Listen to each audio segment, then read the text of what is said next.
if Donald Trump wins the next presidential election in the United States this November the 5th, what impact will it have on the Russia-Ukraine war? Will the United States change course and no longer just support Ukraine for as long as it takes? Has continued to be as something that the current administration keeps saying, or will they cut Ukrainian aid? We have nobody better to help unpack this today, not just some opinions, but somebody who's actually worked in the Trump administration. And the last time, Jason Beardsley. Jason, welcome back to the show. It's been too long since we've had you on. Well, you've been busy and trying to save the Republic and the free world. So I appreciate that and happy to be here with you today. Well, listen, I always enjoy your perspective no matter what, but especially on this one, I think, because I think you're going to have some insights that a lot of our viewers really want to find out about, what does all this mean? And I want to set the stage here for showing you what's the fear on the other side of what might happen if Trump gets in. We had this from the former Secretary of Defense Cohen just a couple of days ago. And that's the danger that we face, that former President Trump will take office again and sell out the Ukrainians in a nanosecond. That's what the Europeans are worried about. That's what we, as believers in freedom, should be worried about. As believers in freedom, that Trump would sell out Ukraine. So first of all, that implies that to not sell out Ukraine means to continue going on forever. But as you and I have talked about on numerous times you have been on the show, there is no military path to success. So if you don't, quote, sell out and try to find a negotiated settlement, I think all you're doing is condemning more Ukrainians to death and keeping alive the possibility of expanding a war. Well, that is absolutely true. And by the way, what a heart-wrenching comment by former Secretary Cohen. Did we sell out the Afghanistan people? Did we sell out the Iraqis? Did we sell out American troops, whether it was in Iraq or Afghanistan? How about in Benghazi? Did we sell out the South Vietnamese instead of the North Vietnamese? I mean, is he seriously taking us to task for selling out the Ukrainian people? This is not our fight, number one. Number two, as you just suggested, military capability is necessary to defeat the Russians in the Luhansk province, the Donetsk province, Zaporizhia, Kherson. And without the sufficient military capability, it's not a sellout. It's a question of whether you can actually hold terrain, take terrain, and beat an offender. And when you look at the numbers, Danny, and you've been amazing about this, the numbers suggest that in order to beat the Russians or take back the territory, these 4 provinces that are under question, you would really need about overwhelming force. 3-1 is what we typically look at, right, to go on the offense. Well, if the Russians are sitting with 400,000 or 500,000 people ready to go, well, do the math. Ukraine needs help. By the way, I think it was on Friday or maybe Saturday this past, Putin at least claimed that the number is now up to around 700,000 Russian soldiers in or around the Ukrainian, the areas that you just talked about, the Donetsk and Luhansk, et cetera. So, yeah, the math is getting worse. And he can afford it. And not to mention the tanks. He's got about 2,000 deployed. We would need to plus up the Ukrainian tank supply with M1 Abrams to the tune of maybe 10 billion or 50 billion if they're going to go on the offense. These are things that nobody's answering. And you've been very prescient about talking about manpower and numbers from the get-go. I mean, if we just focus on material supply, so tanks, artillery pieces, air defense systems, javelins, all of those things could run up to $100 billion if Ukraine were to be on the offense. That doesn't touch manpower. Right. So you're still lacking the bodies to fill the tanks or drive the planes or drive the trucks or shoot the javelins. They don't have the manpower. Russia's got about 141 people in their population. Ukraine's got about 40 million people, and they've already exhausted a lot of their generations and their resources. So the fact that they can't supply the army with people for this fight tells us exactly where it is. And now you have these competing peace treaties, what Russia wants, what Ukraine wants. This is ridiculous. Our administration is over our skis. Yeah, and in fact, I think that they're trying to put skis on to go surfing. It's about as bad as you can imagine. And on top of the issues that you mentioned there about the manpower numbers, It's the trained manpower. And Ugh. to be able to train a force that after they got wrecked and completely broke their teeth on an attempt to penetrate the 5 Russian lines, and they broke their teeth on the first one last year, and the hundreds of thousands of total casualties that they've suffered as a result of that, you would have to have another probably 4, 5, 600,000 troops, then train them and equip them over a period of, at anything less than a year, is going to just a repeat of the disaster. I don't think that there's even the capacity to do that on the manpower issue. Well, that is the honest approach, right? And what we don't hear from political pundits in Washington, D.C., Department of Defense, the administration, is the real discussion about that training. I have friends who have been on the ground, done this, and sometimes they're putting troops in 3 days, 3 weeks, or at the most, maybe a month of training and putting them into the front lines. That's not sufficient to stand up an army with a non-commissioned officer corps and an officer corps, do command and control, and coordinate a massive combined arms offensive approach. Those are very tough things to do. But if you listen to Lloyd Austin, if you listen to Kirby, this is just, it's just part of what we're going to do. We're going to train these guys, and then they're going to be capable. And if you give them a few years, they're going to be able to take territory back. But they're saying these things, and I just want to remind the public, every one of your listeners, I just want to remind them, you've been sold this bill of goods before, not just once, not just twice, but over and over. So if you're listening to the smart DC political pundits or even the defense industry, just know you've been taken for a ride on several occasions. I was a part of that. So were you, Danny. We were all told how the surge was going to change everything, or how we were winning here or winning there. And we all watched as squandered resources sitting on airfields, killing U.S. Marines on the way out as they tried to reduce the footprint by pulling the military before the diplomats, and we watched our men and our women suffer for that. So now the biggest question is, you can see that they're morally distant from the actual hurt here, because this all now falls on the Ukrainian people, not on the shoulders of Americans, and this is how they want to get away with it. They want you to see the same lie they've told you over and over again, but now we don't pay the price, somebody else does way over there. And in case any of you have not seen any of the current stuff from Secretary Austin, since you brought that up, it just so happens that we've got a clip here to show you. We're going to talk about some of the things that Trump has said in just a minute, but because you just touched on it here, I want people to see I want it to be fresh in their minds. This is the bill of goods that Secretary of Defense Austin is selling. The Ukrainians have done a lot to fortify their defensive positions, and they're making good use of the weapons that and munitions that they're being provided, and more of that will continue to flow in. And so, in my view, they'll get stronger as time progresses. It was his view. Oh. That's his views. You can't blame him for that. They're getting stronger, and he commit one of his sins here is what almost this whole cohort of people does, is that they only look at half of the equation. So since we got the $61 billion, Ukraine has more stuff than they've had. And I don't know if I didn't say anything a second ago, but when Gary was showing a lot of these scenes of the recruiting process that's going on in Ukraine, you just saw people being grabbed off the streets that are literally beating them to get them into vans, to get them up under the front lines, all those kind of things. This is the people who were going to the front lines. And how motivated do you think those folks are going to be? But these are the people that Austin's talking about. They're getting stronger and their mobilization is going on. This is the material here.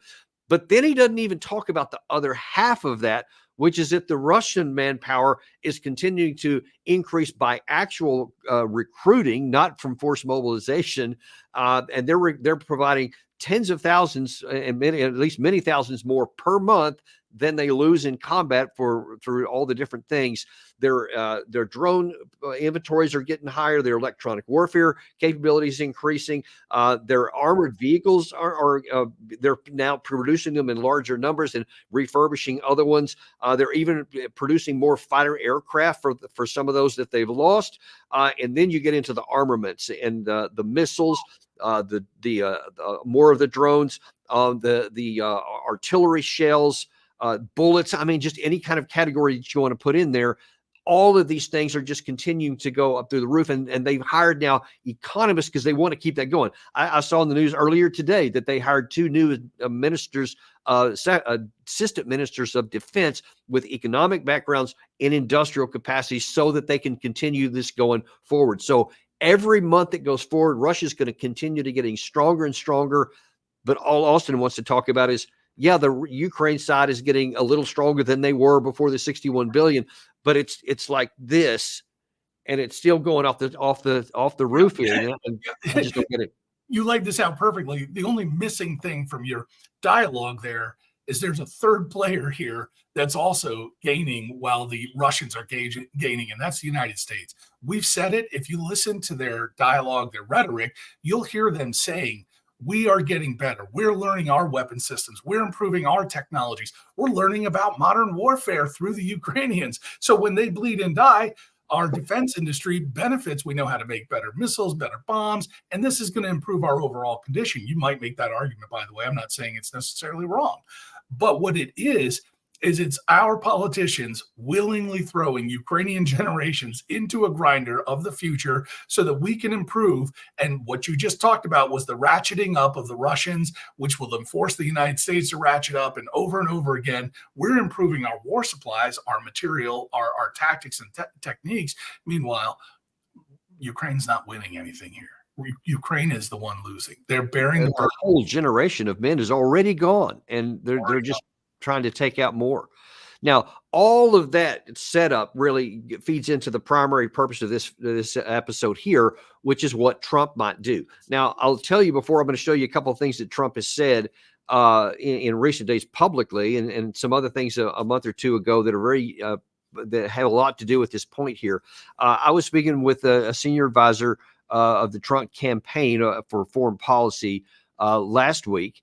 And he said in one of the conversations that they were having, little, kind of throwing a bunch of ideas around, that Trump at one point said, I mean, what do these people, meaning the administration, current administration, what do these people think that they're going to accomplish? Do they think that we're going to one day roll on Moscow and that we're going to defeat Russia? I mean, that's absurd. So the rational thing is, if you're not going to do that, or you can't, because then that means nuclear war anyway, and Trump's totally out on that, then the only rational, logical thing to do is to seek some kind of negotiated settlement. That seems to be his position from what I was told. But now let's look and see what Trump has said with his own words in public. Zelensky, I think Zelensky is maybe the greatest salesman of any politician that's ever lived. Every time he comes to our country, he walks away with $60 billion.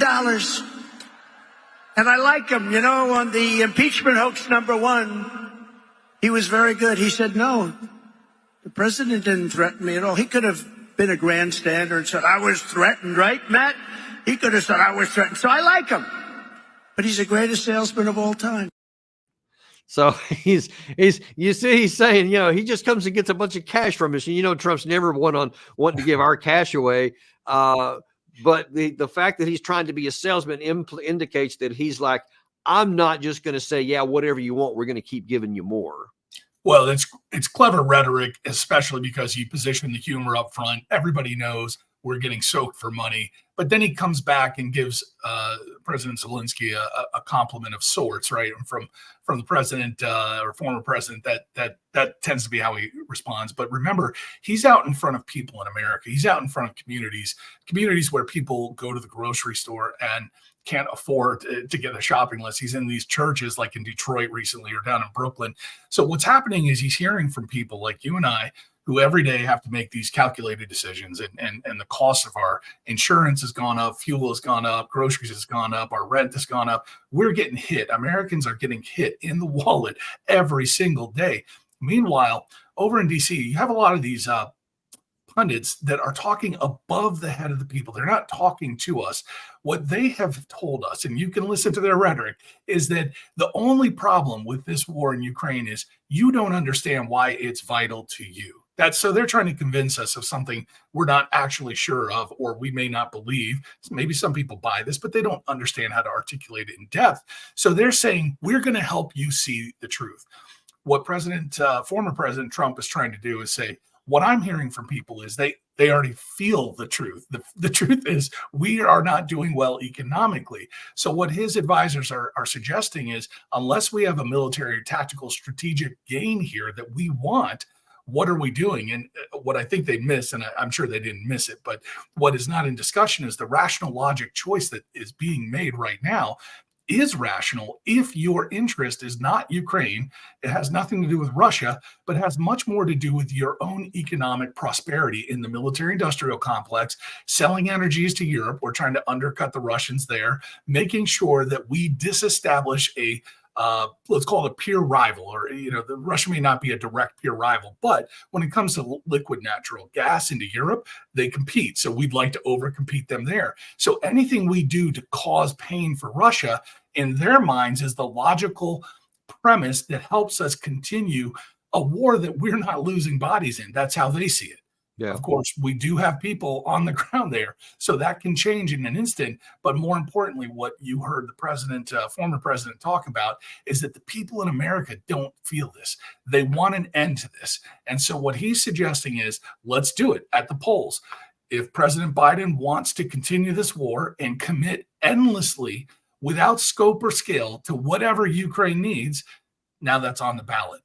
Over here, the former President Trump says, on the other hand, if you want to end this thing, that's on the ballot too. Yeah. And now in the political process, we, the Americans, finally get a way to say, I'd like to distinguish between these two, and wherever your camps are, you get to choose.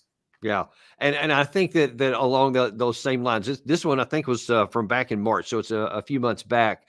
But he's addressing the economic issue, where he's wanting to say, instead of just giving money, we should do a loan. But see if you could pick up on something here where I think Trump gives a hint to what he actually thinks about the prospects in the war itself. Roll that tape.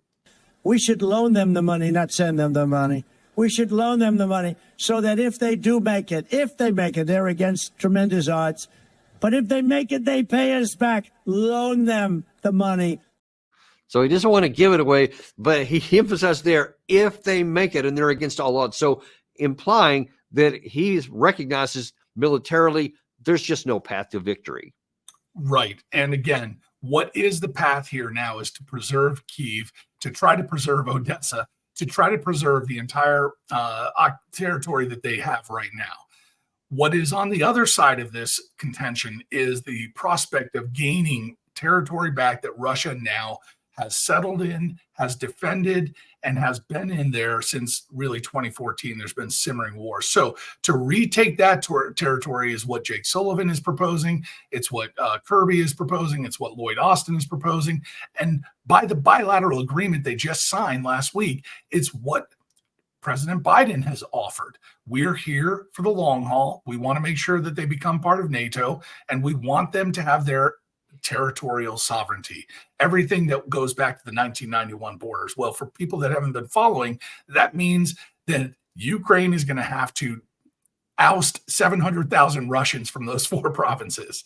And that is a tall prospect. That's what former President Trump is pointing to. He knows that that is not going to happen, just like it's not going to happen. And every combat soldier that swung a rifle through Iraq or Afghanistan, we know it's not going to happen too. The problem is a lot of the elite are going to lie to us. Yeah, and so the question, or one of the questions, is: does the other side, does President Biden not know that, and so he's going down a different path, or is he aware of it and just doesn't seem to care how it works out? I'm not sure, but here's what he said about a week ago, a little over a week ago. You haven't bowed down. You haven't yielded at all. You continue to fight in a way that is just remarkable. Just remarkable. And we're not going to walk away from you. I apologize for those weeks of not knowing what's going to happen in terms of funding, because we had trouble getting the bill that we had to pass, that had the money in it, from some of our very conservative members who were holding it up. But we got it done finally, and since then, including today, I've announced 6 packages of significant funding. Today I'm also signing an additional package for $225 million to help you reconstruct the electric grid, but once we got the national security bill passed, that was a political issue. We were able to get it all done. And the way you stood and holding on in Kharkiv, and you've proven once again the people of Ukraine cannot and will never be overtaken. And I assure you, the United States is going to stand with you. You've said that all during this debate. I continue to say it. The United States is standing with you. You are the bulwark against the aggression that's taking place. We have an obligation to be there. And so I'm looking forward to having a detailed discussion with you about where we go from here. But we're still in completely, thoroughly. Thank you. So you say, you see at the very end there, he said, we're still in, we're going to stick with it. As long as you need it, we're going to continue going on. So at least in his mind, there's no prospect, no possibility of reaching negotiated settlement, which is, number one, a little odd because Jake Sullivan, I want to say over the weekend, or maybe it was on Friday, said that it was actually America's policy to help Ukraine militarily get to the point where they can have a negotiated settlement on the best terms available, even though other people are saying, like not Jake Sullivan, but John Kirby is saying to go back to the 1991 borders. I don't know what the administration's plan really is, but I think that there's actually some reason to even ask, will President Biden even be in office when it comes time for that election? Because you saw there, and I'm not disparaging him. I'm not trying to be rude or anything, but you see, he could barely even get through that sentences without falling asleep, and the energy there just seems to keep going down. I don't know if he's even going to be able to make it to the election, much less another 4 years after that. So I'm not sure where this is even going. Nobody knows what clip you were watching. I saw a stirring rendition of an emotional discourse by a man in the prime of his vigor. I'm not sure what you were. I did have to wake up at the end of that. But I want to point out something that we should not miss in that clip. This is a traditional American foreign policy. When you cross the water's edge, you do not take our politics over there. But in front of the Secretary of Defense and the Secretary of State, the President of the United States took a shot at his political opponents in front of a foreign dignitary, a foreign president. So he says the problem here was those, I think he used the word conservative, extreme right, or something like this.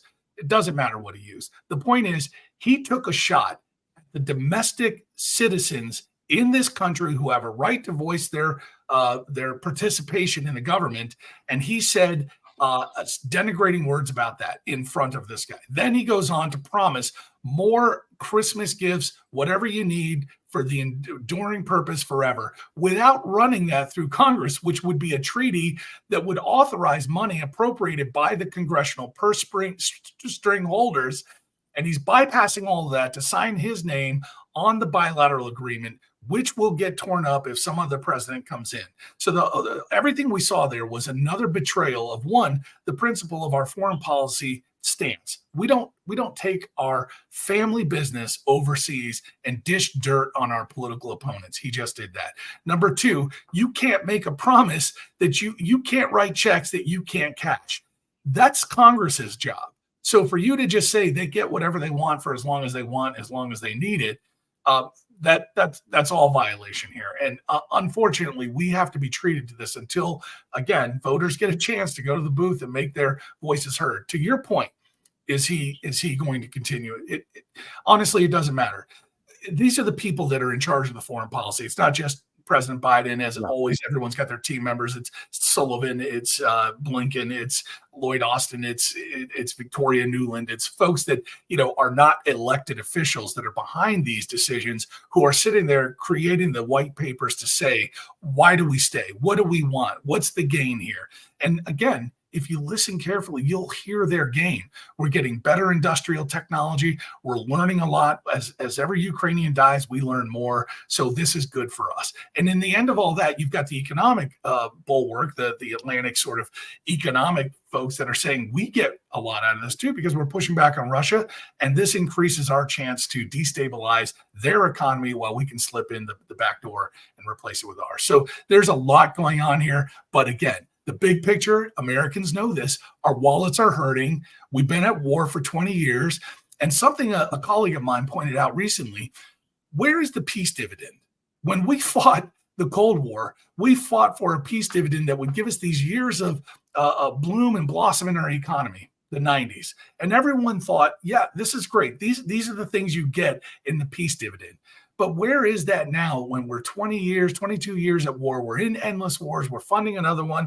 We've got another one that we're funding over in the Middle East, and we're getting ready to spin up another one in Indo-Pacific, Southeast Asia. So when do we get the peace dividend? When do Americans actually become the target of our politicians, but positively? When do we get a break? And that's what I think what you heard from former President Trump saying on the stand. That's why he's saying it in, let's call it, clever couched terms. Yeah. And in terms of this forever war kind of going on here, so I, as we've discussed even in this show here, any rational analysis of the conditions of this war and the relative power of the two sides, and that goes not just to the two countries, but their respective allies that they have on each side, overwhelmingly shows that Russia cannot lose this war, but has a better chance to win than even any kind of a stalemate. That's just a rational analysis and assessment of it. But when the issue this past weekend came up between two dueling peace propositions, one that was Zelensky's, it was called the Swiss process, and then the other one that was released, I think, the day before by Vladimir Putin. When asked about that, Jake Sullivan had this very clear point. What is most interesting in watching these last 2 days is the split screen of this weekend with what we heard from President Putin as he laid out his vision for peace a couple of days ago, where he said, not only does Ukraine have to give up the territory Russia currently occupies, but Ukraine has to leave additional sovereign Ukrainian territory before Russia will negotiate. And Ukraine must disarm so that it is vulnerable to future Russian aggression down the road. No responsible nation can say that is a reasonable basis for peace. It defies the UN Charter, it defies basic morality, it defies basic common sense. Okay, look, Jason, some of the stuff he says has some credibility and some plausibility to it. No nation is going to want to be able to make a deal under that term, that if they're being imposed by the more powerful nation, that they would literally give up territory they actually still possess in order to get some peace. Nobody's going to want to do that. But this is the real world. It's not a matter of what you want. It's a matter of what you can do, and a matter of what you can take, and a matter of what you can't take. And if you have a side that is more powerful than you militarily and all of your allies, that either they are going to conquer you or it's going to end up going nuclear, and then everyone's a loser. And God help us if anyone's even thinking about that on our side. Let's hope not. Let's assume not for the moment. Then the rational thing is you got to find some basis to have some kind of negotiated settlement to get the thing over with. Now, another clip we didn't have for you today, but a day or two before that video was made, you had Jake Sullivan saying that was our policy, was to help Ukraine militarily to get to the place where it could negotiate from peace, strength. Fine. If that is your policy, what does that look like? Because what you can't do is say, all right, this version from Vladimir Putin is unacceptable because no one's willing to do these things. Then what are you willing to do? Right. Because a negotiated settlement means that each side has to give and take. It's not just an ultimatum by one side, i.e. ours, i.e. the weaker side to the more strong side. And that's one of the things that if there's many problems with the current administration, this is one of the crucial ones here, that we have no vision, we have no objective for how we can even get to a settlement. Boy, isn't that true? But I'll take a little bit of an optimistic approach here. This is remarkable, Danny, and we should actually encourage this. In that statement, you have that split screen comment by Jake Sullivan, but what that points to is both sides have now had an offer of peace on the table, and we haven't been here yet. We've been talking about it. I've been pushing for this. There needs to be that dialogue that begins the discussion. How do we get to negotiation? That's begun. Now, we framed it, Jake Sullivan framed this in a way that's a little bit unrealistic. And in case he didn't remember, World War I and World War II sort of fly in the face of what he just said was convention, which is you don't get to take territory and you don't get to demilitarize someone. Well, in both those cases, we did both. So it's not necessarily the case. The victor actually gets to stipulate the terms of the contract. Now, the problem is, as you're pointing out, Danny, the greatest chance for Ukraine to have carved out a really good victory, or one that would have at least got them as much on the table as possible, was when they were at the height of their vigor, if you will, their contention against Russia. They're not at the height. They were stalled out on a campaign last year. They're losing inch by inch in their territory. And Russia has been rebuilding the whole time. They started off sloppy. Everyone saw how bad and poorly they performed on their run to Kyiv. They never got there. But after that, the result of firing generals and losing people in combat and resupplying those and retooling their own military up to the point it is now, they're actually getting stronger. Their economy is growing. So while we had passed by the bridge of negotiation a year ago, half a year ago, we're now moving into the place where negotiations for Ukraine start looking worse and worse and worse. And at some point, Russia gets to turn on the spigot and say, maybe before we hit that point, we're gonna roll some more territory. They've got the people, they've got the resources, they got the manpower. The only thing standing them in their way right now is they do not want this to escalate into something insane. So that's what you saw Putin do. I want to provide an out. It's not reasonable, as you said, but nobody shows up to the negotiation table with reasonable demands. Both parties are going to come with unreasonable demands. They get together, they talk, they argue, and then at the end of that, the victor gets to carve out where that line actually gets pushed. So I appreciate that Sullivan has to portray a bit of a bluff here. We want this, we don't want that. This is what we insist on. But that's all that is. At the end of the day, when they want peace, when people really do want to end the killing and create the line that is most reasonable. And by reasonable, I mean the one you can defend, not the one you want, but the one you can actually muster enough troops to defend. At that point in time, this will end, not before. And I think that is going to come down to exclusively when the U.S. administration over every other country on the planet. Yes. When we get to the point to where we're saying that's what's going to happen, because you already have a bunch of them now, like China, Brazil, Saudi Arabia, and a number of India. They're all saying it's time for both parties to come to the table. So there's a bunch of people and major players that are willing to do this, but so far we're not. But here's an interesting thing here, and I'm going to show you a clip of something that Trump said with Zelensky back in 2019. So 5 years ago, when Trump was going on, and at the time he was kind of angering Putin because he was going to give Zelensky some of the things that he was asking for to help him defend. But note here where his focus, Trump's focus, was even then. We put up a lot of money. I gave you anti-tank busters that, frankly, President Obama was sending you pillows and sheets. And I gave you anti-tank busters. And a lot of people didn't want to do that, but I did it. And I really hope that Russia, because I really believe that President Putin would like to do something, I really hope that you and President Putin get together and can solve your problem. That would be a tremendous achievement. And I know you're trying to do that. Okay, so I'm sorry, I got to point this out. The look on Zelensky's face was, wow. He's going, wait, talk to Putin? That's not what I want to do. But you see, in all seriousness, that Trump was... Yeah, go ahead and roll it again. Actually, just play it again. I really believe that President Putin would like to do something. I really hope that you and President Putin get together and can solve your problem. Face, man. Ouch. But in all seriousness, you said that Trump said it right there. I want y'all to get together and talk to solve your problems. Now, I wonder, and I bet at that time that he was not aware that the Minsk agreements that had been signed that were still at that time waiting to be implemented, many of the European leaders never intended on being followed up. And certainly the Ukrainian side didn't. And that's why they never met even part of their responsibilities under here. But Trump's thought were, y'all get together and talk instead of war. So if he gets back in office again, it just seems reasonable that given all the things that we've talked about that he clearly is aware of, and his own just kind of natural mentality is he's going to want to have a negotiated settlement because it doesn't make any sense to do anything else. Yes, and it's not even just him.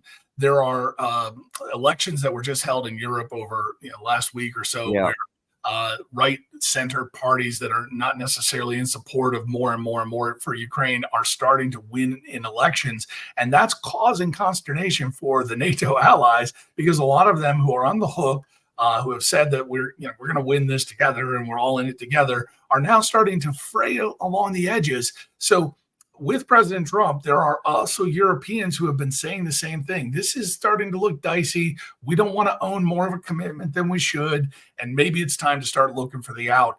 I think you're seeing a trend, a growing consensus on the right that says, we've tried this for 2 years. There's no sign that it's going to get any better. A lot of Americans who loved it were flying the Ukraine flag all in. Let's go help them out, are now dealing with the reality that soldiers every day have to deal with. The battlefield physics dictate what happens on the battlefield. There's a lot of spirit that has to be involved.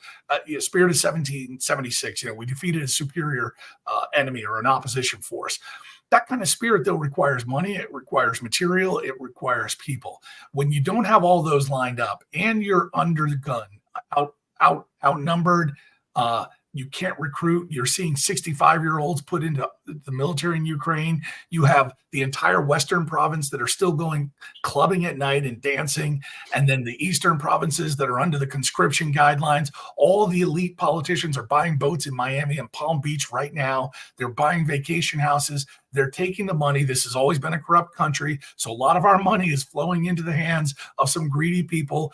That's always going to be the case around war. I'm not that upset about it. But the point is, what's happening in Ukraine is not the same thing that was what was happening in 1776. And a lot of Americans looked at that as a model. Like, here they are standing up for democracy. This is not people who are standing up for participatory government. They just froze the elections. They've frozen out the press. They've disestablished the church. Ukraine is making a lot of moves that in normal conditions, Americans would say, I don't know if we ought to be supporting that. But in this case, you fly those two colors and everybody and shut down all the media, by the way, that they don't like. Don't forget that part. That's kind of important too. Oh, it's just the amendments. We don't need the right of the free press. Come on. So yes, we're seeing a lot of bad behavior out there. Americans, again, go right back to the wallet. Our groceries are out of control. Our fuel prices.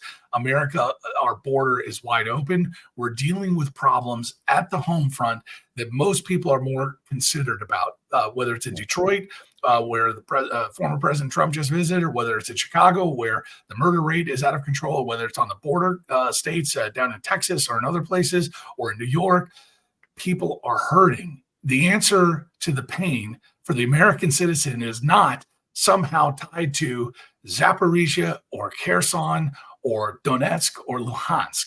For all Americans know, that could go either way. We didn't know in 2014 when we lost, or they lost, the Crimea. We didn't feel that.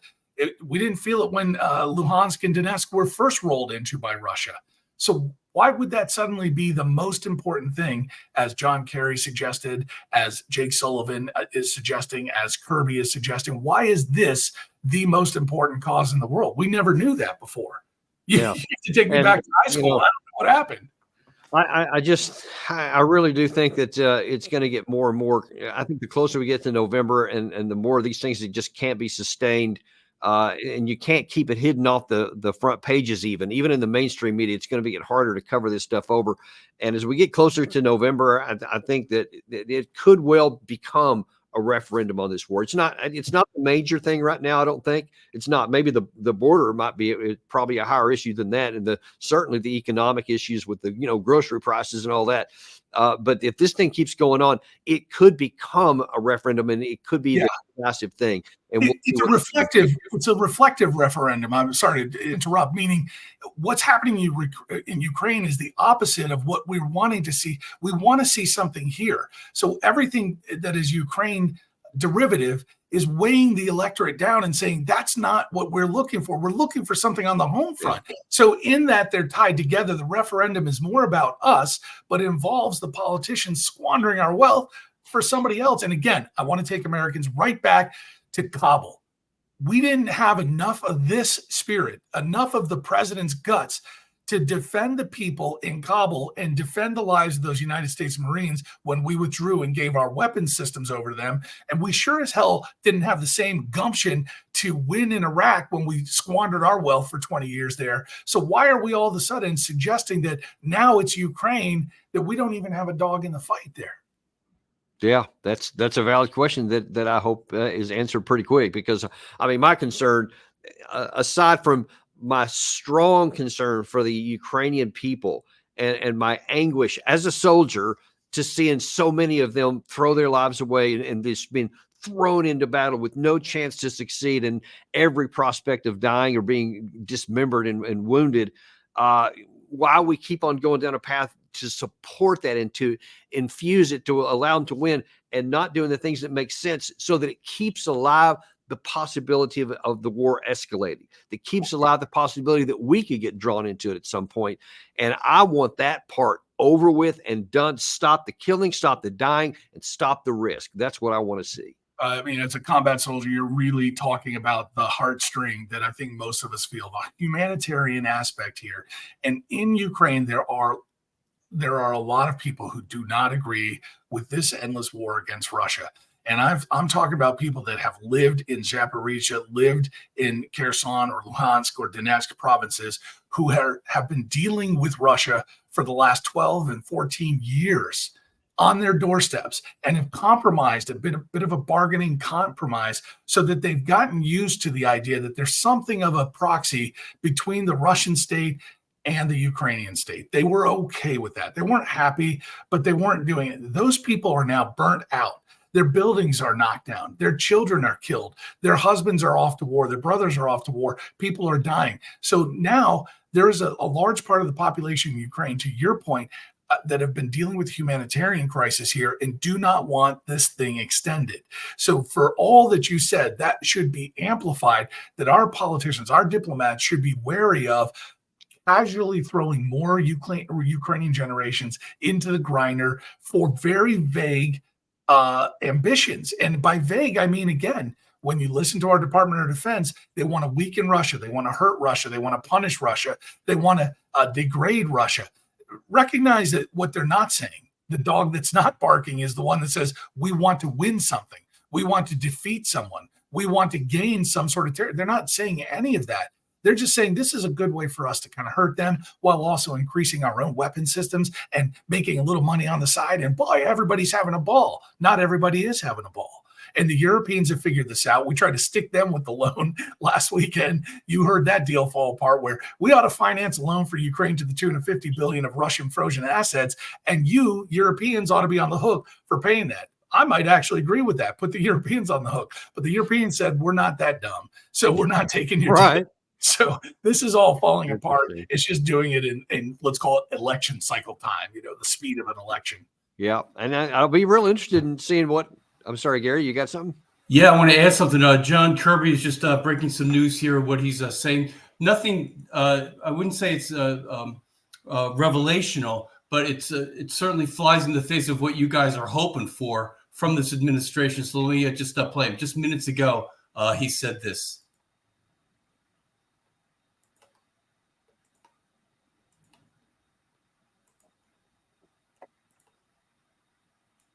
First, they got to win this war. Right? They got to win the war first. And so, number one, we're doing everything we can to make sure they can do that. Then when the war's over, no matter what it looks like, they're still going to have a long border with Russia and a legitimate security threat to the Ukrainian people. That's why the president at the G7 signed our bilateral security agreement, joining what some other 14, 15 other countries have done the same thing, to make sure that for the long haul, Ukraine's defense industrial base can continue to make sure that they have what they need to defend themselves. And that includes assistance from the United States. That's the long haul. That will help them defend themselves while they work on the necessary things they have to do, like any member of the alliance has to work on, for instance, on corruption, before they can apply for NATO membership. But we do believe that NATO is in Ukraine's future, and we're going to work with them every step of the way to get them there. Okay, sure. Why not just throw a little more kerosene on that fire about Ukraine being in NATO? That's what's going to help this war get to an end. American, open your checkbook. What you just heard was they're going to ask for more and more forever. And when John Kirby, correct me if I'm wrong, he's an admiral from the Navy, right? He's talking about the defense industrial base of Ukraine, while our Navy's insufficient defense industrial base cannot produce enough ships to compete in the Indo-Pacific with the near peer rival of China.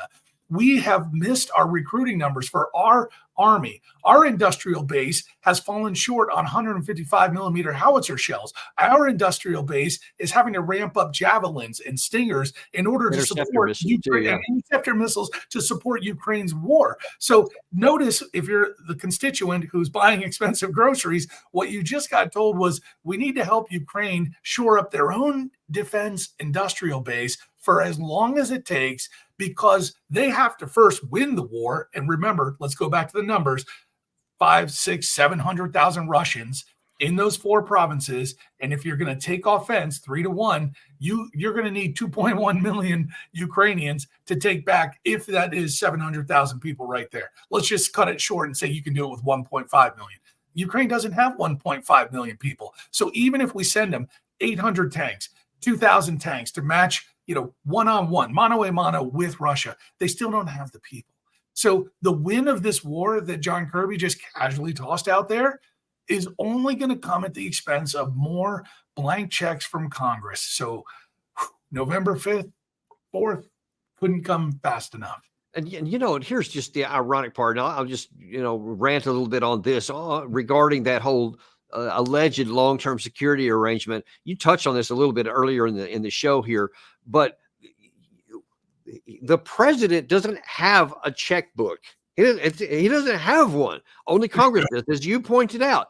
But he is now committing something to that. There's almost no chance politically that successive Congresses, in the next 7, 8, 9, 10 years, every year are going to give this money. So you're setting up something that's almost certainly not sustainable, because people aren't going to keep doing this. And so you're going to set the Ukraine on a course that then is going to have a cliff, and then they're going to fall off. It's irrational. It's illogical, and I think immoral to keep going down this path. It won't help them, and it won't help us. That is a really strong thing to freeze on right there. Is the political machination of that commentary is saying politically, guys, we're going to support you forever. But in the reality is, they know, just like you said, Congress over and over again is going to have to support this. And so is NATO, by the way. They got to vote every 6 months on whether they continue in this thing. So they know that it's unrealistic to write those checks. So then what you see is the White House is conditioning this as a political talking point for the election process here in America. He's talking to the domestic base. If you love the war in Ukraine and you hate Russia the way you're supposed to, you've got to back us. If you give it to that guy who's threatening to cut off the funds, well, all of a sudden the Russian boogeyman story comes back around, right? This is the one that Mitt Romney got made fun of when Barack Obama says, hey, the 1980s wants their foreign policy back. This is the one that everybody has roundly suggested was an old trope that the conservatives would pull out. Well, now the liberals are pulling it out and saying, here you go. Big bad Russia is the enemy. Whatever we need to attack them or to defeat them, you have to give it to us. Otherwise, and that is how you started the show, otherwise, this other guy is going to take away their toys. Well, as you point out, the humanitarian aspect is actually going to look at this in a different frame. It's not about taking away their toys. It's about, do we really want to send the Little League kids, the Bad News Bears, to play the New York Yankees in an exhibition game? Or are we a little bit concerned that they might get a little bit smoked on the field, right? And when we start encouraging this underperforming military, and some would argue they've really performed well, but that argument has to account for the U.S. intelligence, U.S. assets, U.S. NSA, the cyber, everything we have thrown at this war allowed them to target the Russian generals, allowed them to fuel their things, allowed them to take the training. So we had a huge part in the defense of what you saw from 2022 on. Now, though, we're talking about offense. And maybe you could talk a little bit about that, because I don't think a lot of people understand your career as an armorman in the offense and what that means to roll into terrain as a combined arms element and try to dislodge an enemy. That's not easy work. I don't suggest that anybody would ever want to do that unless they had overwhelming superiority. That's how the United States goes into combat. Ukraine doesn't have that. They don't, and you see, Russia is even having they're progressing and have been for all the months of this year, and it's still relatively small. They've had a couple of big spurts, but even that's been kind of limited at how fast they can go. But the Ukraine side had no success in that in the entirety of 2023, and they have lost hundreds of thousands of men that can never be replaced just by putting uniform on another guy they grab off the street. You can't replace that, and so to have all that kit you're talking about and all of these non-trained people, it is as close to a literal impossibility as can be imagined in human affairs to even suggest that they could ever go on offense in anything less than 10 years. There's just no path to it. And it is just throwing their lives into the garbage to ask them to do otherwise. Yeah. And don't put it past our politicians, folks. Again, I'm a combat soldier from Iraq, and I know, Danny, you've served, and you ask a combat veteran, are they willing to throw away lives endlessly for no gain? I don't need to answer that question for anybody out there. Just figure it out on your own. Yeah. Don't trust them. Yeah, and that's unfortunately where we are. So we'll see what happens on November. That day is getting here closer, and I just pray to God that the right answer comes out. And honestly, I don't typically take a lot of positions on the politics stuff and which administration is going to win or whatever. It's just not something that I put my energy into. I guess I always want whatever's good for the country, and no matter who wins, I want it to be good for the country. But this is one of those cases where you're talking about war and peace could hinge on how this vote comes down. And not just for us, but it is for us too. And I want to see this go in a way that's safe for America. Well, and irrespective of the politics, again, I think Americans around the kitchen table just want relief. They want relief in the form of more of the paycheck coming back to their homes and the ability to purchase in the marketplace at a reasonable rate. We're not asking to be kings. We're not asking to be wealthy. We're asking to have a reasonable home, reasonable transportation, and reasonable food without having to strain every single month. And that's what Americans are taking to the polls. They will see, again, a reflection of this war in the background, but that's only in the sense that it's detracting from their bottom line dollars. And then, as you and I know, this becomes hurtful when you're a soldier, when you have to see people in a humanitarian crisis for years on end, while politicians are cavalier about spending their blood into the dirt. So if there was a real prospect to win, if there was a real gain that could be had here, I think you and I could be all in. If you're rolling into somebody else's country and doing nefarious deeds to take property that wasn't yours, that's something they have to argue at the table, then we're all for the victory. But if you can't get the victory, we just don't want endless fighting that's going to end with you losing anyways. That's what we're trying to save. We're not different than the rest of the hawks or the neocons or the liberals who want to go all in and beat Russia. I'd love to beat Russia too. But you got to show me why it's possible by the numbers, by combat power, by capacity, by manpower, by economics. And if you can't show me that, and you've got this proxy nation who's back here across the ocean, living fat and large. And if you know how these folks are casting their votes, they've got investment stocks in the defense industry. They're making monies off General Dynamics and Northrops and Grummans and Raytheons or RDX or whatever. So that's happening right now. People are making money. Thanks for that visual. So if you're not sure why they're doing this, there is ration, there is logic, but it doesn't start with the ration and the logic for the people on the ground in Ukraine. It starts with the ration and the logic for the people on the ground in Maryland, Virginia, and the District of Columbia. And they're living pretty good. If you don't know that, come down to my counties and I'll show you some houses that will prove it. Yeah, and they don't seem to be caring too much about what the just regular Americans want either, but that's where we are. So we will leave it there, and we'll continue to track this and see what happens as we get closer to the election time. Thanks for coming on today, Jason. Really appreciate it. As always, you're doing the Lord's work out there. Thank you. Thank you, and thanks for coming. And thank you guys for watching as well. We're going to have Larry Johnson, former CIA analyst, on at 3 o'clock tomorrow. One of our show's growing favorites. You're not going to want to miss that. Tune in tomorrow, 3 o'clock. Be sure to like and subscribe and share this with your friends so that they get access to the same stuff, because we are unintimidated and uncompromised in bringing you the truth, no matter where or what it is. Thanks, and we'll see you tomorrow.